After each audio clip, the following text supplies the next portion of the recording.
and this is the field of oncology and the 4D CT, how we are using this, and making some points clear and how it's installed and how it is. The room is, as you have seen, association of a CT scan and angio, looks like this. You can use it as a CT scan, even for diagnostic sometimes, or both of the procedure together.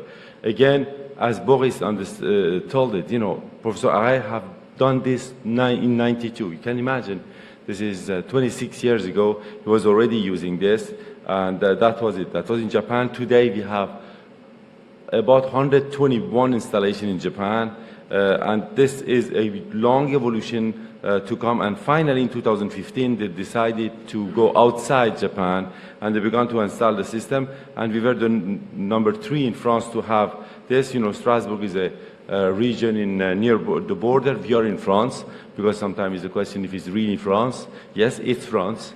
And that's installed there. Here we have a department with six dedicated room for interventional radiology. We will have a second 4D CT in March next year. Means, you know, we are happy because we are increasing the number of the rooms from 1 to 2. We have 1 MR intervention and 3 angio rooms doing full-time interventional radiology, separate from diagnostic radiology. That's the key point. We are not disturbing the diagnostician. We have our own rooms and all programming and all team specialized in the interventional radiology. We were using, since 1990s, an association of fluoroscopy, mobile C-arm and CT scan. I can tell you the problem was the quality of image with fluoroscopy. We cannot do angio. We have a lot of radiation. People think that's less radiation. There's a lot more radiation with fluoroscopy, a mobile one, than an angio suite. But anyway, you should know, can we have a little bit more sound? It's not an easy installation. I will not lie to you. You know, 3 months of work, and this is the 3 months seen in 1 minute. You should not think that you can stop the room 10 days and it's done. You have to plan this. You cannot come from today for tomorrow. It took 3 months for us because, you know, that was inside the working group, and that was a long time to make it. And finally it works, as you can see, and it was there. Anyway, then we got it. And then when we got it, we began to work. I promised Canon I will begin with easy case, but that was not possible. It means the first week was already crazy stuff happening. Then association of fluoroscopy was already used by us. The thing was to bring the angio team, my angio team, inside. For them it was a little bit more difficult to adapt, but now they're asking me once a week access, and they're asking for twice a week access. Means we are happy to have a 2 for DCT to let them all be able to use the room more and more. Means, you know, you can mix the stuff, bone procedures, vascular procedures. You can plan with everyone together what you want to do. That means, you know, that's a real room which you can use. It's not a gadget. Again, that's an angio. You remember this. You know, Boris showed to you. That's a real angio room. And anytime you need better precision, you have the CT scan. It's not just to bring an elephant in the room to make it nice. It's absolutely useful. And as you see, the fluoroscopy has all the accessory you want for angio, and the CT is a large bore, very fast acquisition system we have. Means the one is completely used. You can use it as a classical mode, slice mode, 1 second. In the 1 second, you can see 3 slices. You can choose the thickness of your slice, field of view, radiation. And the radiation dose is extremely low. In some procedure, we are using the CT mode more than 300 times, and the dose is less than an abdomen with injection at the end. You can have the volume mode. The volume is extremely useful, especially when you're out of plan acquisition. It means you can choose between 4 to 16 centimeters acquisition at once. You can see everything you want, especially interesting for volumic and out-of-plan approach. You have the spiral mode, you know, diagnostic mode, you know, in this side. You have the one shot, which is used in major part of procedure, which are easy. You just push on the button, 0.3 second acquisition, 1 second you have all the images there. And the thickness is your choice. Then you can go to volume mode. 4 centimeters is faster, 16 centimeters is longer, but you can have the whole volume and see what you are doing in the whole volume of this. This could be extremely interesting, and you have seen Boris showing very nice 4D CT. That's an easy case. You see one shot, you can see. The problem is if you don't have the volume, you see the needle is really oblique. How many slides you need to see where you are going? And you have done a planning which is very oblique here. You see for the dome of the liver, that means with volume acquisition, that's your view. okay? And then the machine is showing you with a line exactly how much deviation you have when you're approaching. Okay, I need 5-degree correction in coronal view. It's very easy and very safe to do. We have tried to see if for the liver dome, we can repeat this and how much the dose is. As you can see, the dose is very low and the ablation were really nice. Just one case, the ablation was not complete, but we have been able to approach any lesion oblique in the liver, very, very difficult part. As you can see, this look easy, and the precision of the positioning, as Boris showed you, is extreme, because you can go out of plan with the volume view, avoiding the lung, avoiding the diaphragm to do it. For more difficult procedure like this one, you see multi-probe cryoablations that could be, when you're using procedure like this, very large, the volume view is extremely important. It's extremely important, and then, you can see exactly what you are doing and where you are going, because as Boris showed you, after the first, second, third needle, you don't know which one is which one. That could be very difficult to do. Anyway, look at this. That's a 16 centimeters ablation zone, and then you need to know exactly what is what and where you are going. And look at this. In some cases, like this one, you need more than 16 cryoprobes to make it in desmoid tumors, and you have to be good. You have to be good. You cannot go and say, okay, I'm coming back next week. The first shot, the first ablation is the most important one. You cannot miss it. That's why, volume mode is extremely useful for those cases, and oblique mode. Look at this one. When you are doing the 4D CT, Boris showed you in the vascular, when you are doing dissection of the organ, you see we have the stomach is glued to the tumor. When you inject and then you control, there is no contrast. But when you do it with 4D CT, you know that the dissection is efficient and is really going through where you want. Means continuous injection during the ablation, because the dissection is effective. You cannot see this without the 4D real-time acquisition of the mode. Angio and CT, as I said, you can see this is very easy. Boris showed it to you. The elephant, the nice elephant, is moving along, coming, and memorizing the position of the fluoroscopy. Both are coming along in the room. If you want to turn your telephone on, please, I will ask you all to have a connection. Do you have the connection in the room? That's the time it's allowed to have the phone. I want to show you something in the room, and you can visualize the whole procedure, or you can use the QR code, take the picture of the QR code and go on YouTube, and you can tap 4D CT 360 or just use the QR code with your phone. I'll let you do it and go on YouTube, and then you can enjoy the real-time view of 360 view of the room. Means you can see the whole procedures, the mixture of CT and fluoroscopy at the same time. Are you in YouTube? Yeah, you are in, huh? That's it. And then, at this moment, you can visit the whole room. Means this is the glove view. I cannot show you this. Means the machine is going from fluoroscopy to CT very quickly. We put Guillaume with his big head in the mid, but I think with the YouTube you have a better view. Means everybody is in the room, as Boris showed you, and everybody has a job to do, and everybody is occupied in the room to see this. This is a nice view to show you that the room should be large enough, and everybody should have his own view. You can see the installation of the room. If you want, you can come back and visit it later, this 4D view. And it's quite fast, because as you can see, when you have the fluoroscopy, the machine is memorizing even the angulation of the fluoroscopy. It means it can come, bring the patient on the right position immediately when you want to switch from one to the other, and the angulation is saved. It means you can go from one to the other very quickly and use it in any position. You don't need to do much of manipulation if you don't want to. Access from both.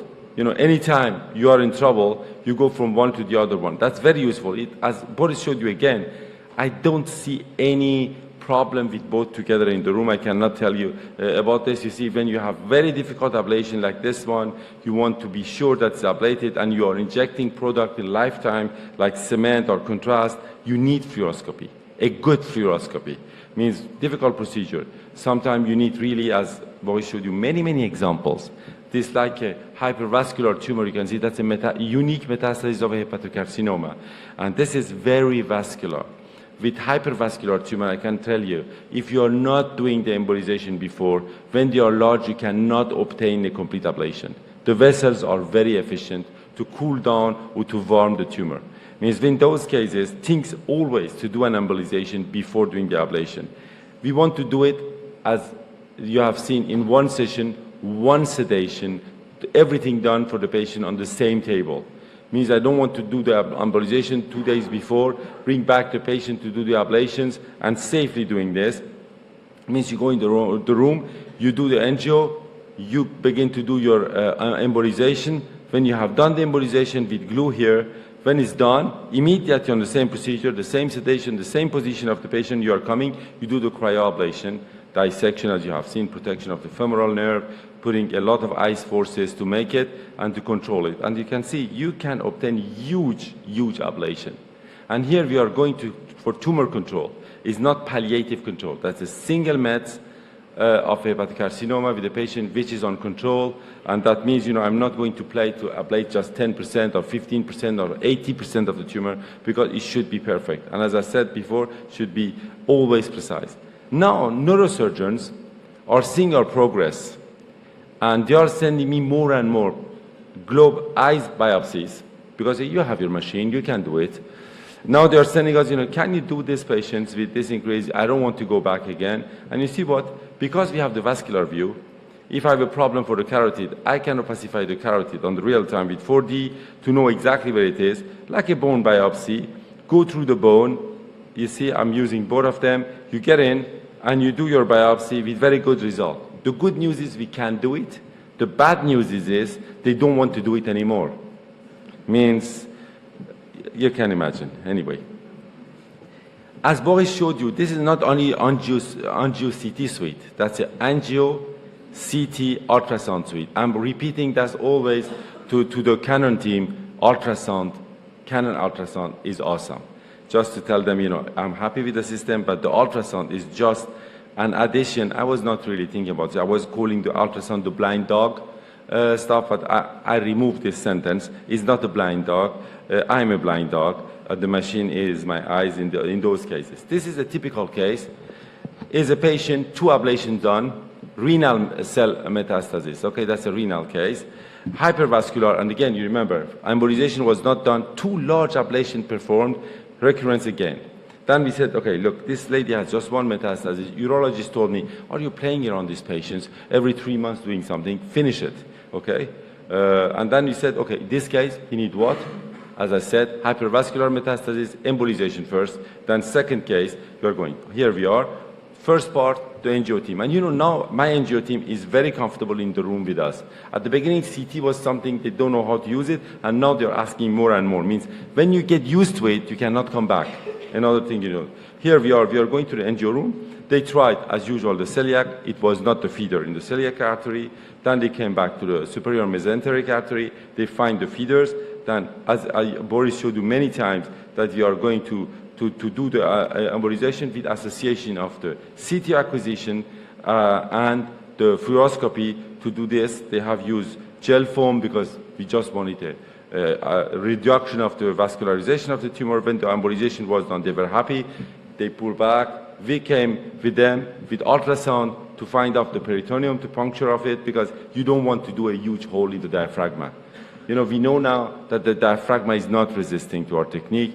Liver is okay because the herniation is not big, but in the left side we have cases that the whole abdomen is moving in the thorax. You don't want this. That's why we are doing systematically a dissection and protection of the diaphragm. Here you are. That's it. You are always injecting. You have a space between the diaphragm and the tumor. You are going to do 3 ablations. System of microwave. You are doing it. Ablation is done. Immediately after, you ask again, can you do a small shot, not much contrast, to see if our ablation is nice enough? You don't have any contrast enhancement, and that's the result. And look at the dissection, everything fine. And I think we are not going back in this lady. 3 months later, looks still very good. Means that I hope we were complete, because the urologist will have laughing about us. As Boris said, do we need this? All this expensive room, do we have any interest to have both together? And that's a very easy example. That's a typical fellow of my department. Look at him, typical interventional radiologist. He has to do the ablation of this lesion. Here we are. And I let you guess who was in the Conbeam CT room. I tell you now, that was him. First of all, because his eyes. to see what he's doing with all this complete ablation stuff and cryoablation, he needed really to watch carefully. Tired eyes. He was really stressed. Because sometimes, you know, being in such a region is not easy. And finally, growing hairs, long procedure, long procedures. You can see him if he was in the CT room, straightforward ablation, very easy positioning, acquisition. Means it's for your life too, you know, less stress, less radiation, and faster procedure and safer for the patient. It's good for you too. Anyway, there is no risk. Another point now. People are telling me, again, people who don't have this, they tell me, I don't need it. Okay, look, here we are. The one-shot mode is 1 second, the volume mode is 15 seconds, and cone beam is 90. And now, you know, with oncology, finally we are so lucky. We were discussing with Alban, in oncology part, oncologists, I cannot say they love us, but they really like us. Means for them, we are part of the team. For them, we are one of the essential weapon in the field of oncology. Means they really want us to be in. Means, clinically talking, we should be present with oncologists all day. We have radiotherapy, we have surgery, we have us, and we have them.